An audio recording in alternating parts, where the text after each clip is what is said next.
ঝালদায় দূষণ নিয়ন্ত্রণে গাছের পাঁচিল পরিদর্শনে রাজ্য দূষণ নিয়ন্ত্রণে পর্ষদ চেয়ারম্যান। ঝাড়খণ্ড সীমান্ত ঘেঁষা ঝালদা ও আশেপাশের অঞ্চলে ক্রমবর্ধমান দূষণ রুখতে গাছের পাঁচিল তৈরির উদ্যোগে নেমেছে রাজ্য দূষণ নিয়ন্ত্রণ পর্ষদ এবং বন দপ্তর। এবার পুরুলিয়া জেলা ঝালদা মাঠা এবং বলরামপুরের বিভিন্ন বনাঞ্চল পরিদর্শন করেন রাজ্য দূষণ নিয়ন্ত্রণ পর্ষদের চেয়ারম্যান কল্যাণ রুদ্র। শেষ পর্যন্ত তিনি ঝালদার কুটিডি প্ল্যান্টেশন এলাকায় গাছের বৃদ্ধির অবস্থা এবং পরিচর্যার অগ্রগতি খতিয়ে দেখেন। পরিদর্শন শেষে ঝালদা রেঞ্জ অফিসে জেলার বিভিন্ন রেঞ্জের রেঞ্জার ও বন আধিকারিকদের নিয়ে বৈঠকে বসেন তিনি। বৈঠকে চেয়ারম্যান জানান, জেলার প্রায় 407 হেক্টর জমিতে 7 লক্ষেরও বেশি বিভিন্ন প্রজাতির বৃক্ষরোপণ করা হয়েছে। এই বৃহৎ প্রকল্প আগামী 3 বছর ধরে যৌথভাবে পরিচর্যা করবে বন দপ্তর এবং দূষণ নিয়ন্ত্রণ পর্ষদ। কল্যাণ রুদ্র বলেন, ঝাড়খণ্ডের দিক থেকে যে বায়ু দূষণ ভেসে আসে সেই প্রভাব প্রতিরোধ করতেই গাছের ঘন সবুজ পাঁচিল নির্মাণ করা হচ্ছে। ভবিষ্যতে জেলার আরও নানা এলাকায় একইভাবে ব্যাপক হারে বন সৃজন করা হবে, যাতে সীমান্তবর্তী অঞ্চলের দূষণের প্রভাব কার্যকরভাবে কমানো যায়। এদিন পরিদর্শনে উপস্থিত ছিলেন বিশিষ্ট বৈজ্ঞানিক দেবাশিস চক্রবর্তী, পুরুলিয়া ডিএফও অঞ্জন গুহ সহ অন্যান্য বন আধিকারিকরা।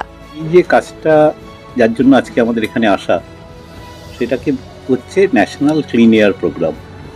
ন্যাশনাল ক্লিন এয়ার প্রোগ্রাম মানে হচ্ছে সারা দেশে 2017 সালে ঘোষণা করা হয়েছিল যে 117টা শহর এবং অঞ্চলের বাতাস শীতকালে নিঃশ্বাস নেওয়ার যোগ্য থাকছে না। তার মধ্যে পশ্চিমবঙ্গের 6টা শহরের নাম করা হয়েছিল: কলকাতা, হাওড়া, এদিকে দুর্গাপুর, আসানসোল, ব্যারাকপুর, হলদিয়া। তো এটা নিয়ে যখন আমরা গবেষণা করতে শুরু করি, প্রথমে আমরা খুঁজে বের করার চেষ্টা করলাম যে এই দূষণের উৎসগুলো কী কী। যেমন ধরুন, শিল্প থেকে হয়, রাস্তার ধুলোবালি থেকে হয়, তারপরে আপনার গাড়ি চললে তার থেকে হয়, এরকম নানান রকম উৎস খুঁজে পাওয়া গেছিল। কিন্তু যখন সারা দেশ জুড়ে লকডাউন হলো, আপনাদের মনে থাকতে পারে যে তখন তো সমস্ত কলকারখানা, গাড়ি ঘোড়া সব বন্ধ করে দেওয়া হয়েছিল। তখন আমরা প্রত্যাশা করেছিলাম তাহলে দূষণ অনেক ভালো হবে, এবং সেটা হয়েও ছিল। কিন্তু একটা নির্দিষ্ট মাত্রায় নামার পর এটা আর কমলো না। মানে দেখা গেল 50% মতো কমছে, তারপর আর কমছে না। তখন আমরা খুঁজতে আরম্ভ করি যে তাহলে আর কি উৎস আছে। পরে আমরা আইআইটি দিল্লি এবং অন্যান্য কিছু বিজ্ঞানীর সাথে আমরা গবেষণা করি। গবেষণা করলে দেখা যায় যে শীতকালে যখন উত্তর পশ্চিম দিক থেকে বাতাস বইতে আরম্ভ করে, তখন প্রতিবেশী রাজ্যগুলো যেমন ঝাড়খণ্ড, বিহার, উত্তরপ্রদেশ, এমনকি দিল্লি থেকেও যে বাতাসটা বয়ে আসে, সে প্রায় কখনো 50%, কখনো 40% দূষণ বয়ে নিয়ে আসে। এখন আমরা তো বাতাসের গতিবেগ নিয়ন্ত্রণ করতে পারবো না, বাতাস কখন কোন দিকে বইবে সেটাও নিয়ন্ত্রণ করতে পারবো না।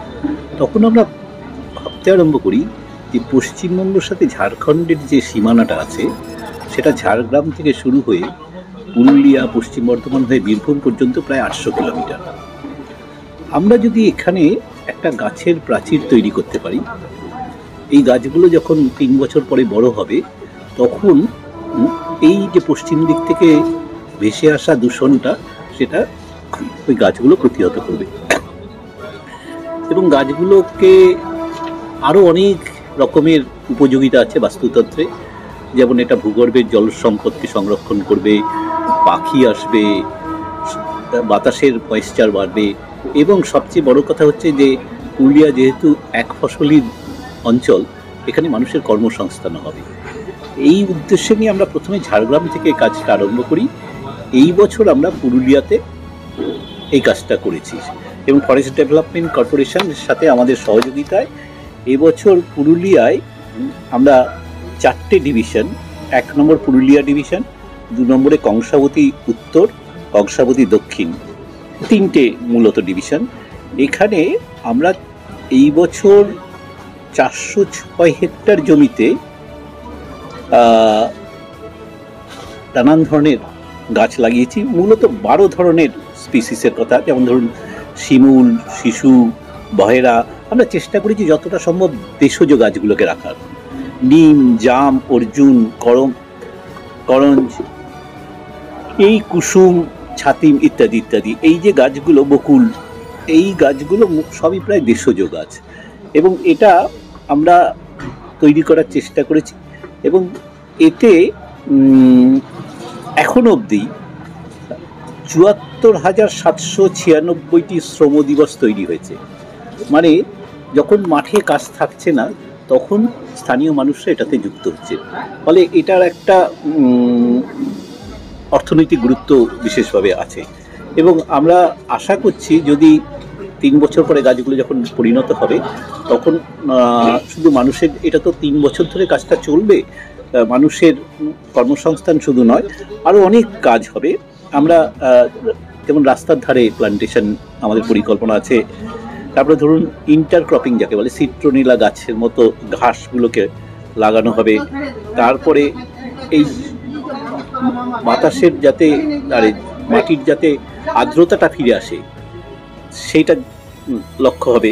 ফলে এই সব মিলিয়ে একটা যেটাকে বলে বাস্তুতন্ত্রটাকে, সেই বাস্তুতন্ত্রটাকে আমরা পুনরুদ্ধার করার চেষ্টা করছি। পুরুলিয়া একটা অত্যন্ত সম্ভাবনাময় জেলা। এই সম্ভাবনাময় জেলা, এখানে মাটিতে প্রচুর পরিমাণে নিউট্রিয়েন্ট থাকে। একটাই সমস্যা, বর্ষাকালে যে বৃষ্টিটা হয় জলটা গড়িয়ে চলে যায়। সেই জন্য এই প্রকল্পের আন্ডারে আমরা জল সংরক্ষণের দিকটাও দেখছি।